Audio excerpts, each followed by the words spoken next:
Doctor Khandakar Abdullah Jahangir রাহমাহুল্লাহর একটি ঘটনা তিনি নিজে বলছিলেন কোন একটা বক্তব্যে, আপনারা অনেকে হয়তো শুনেছেন অনলাইনে। তিনি বলেছেন যে আমার কাছে এক আল্লাহর বান্দা এসে বলেছেন, হুজুর এমন এক বিপদে পড়েছি, এখান থেকে উদ্ধার হওয়ার কোনো পথ আমি দেখছি না, চোখে শুধু অন্ধকার দেখতে পাচ্ছি, আমল শিখিয়ে দেন বা কোন একটা আমাকে বলে দেন যেটা করলে আমার কাজে আসবে, দোয়া শিখিয়ে দেন।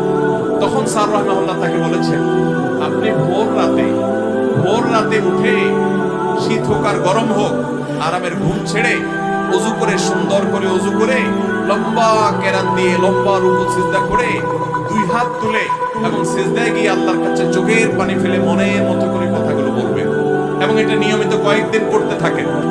তিনি আমলটা করেছেন।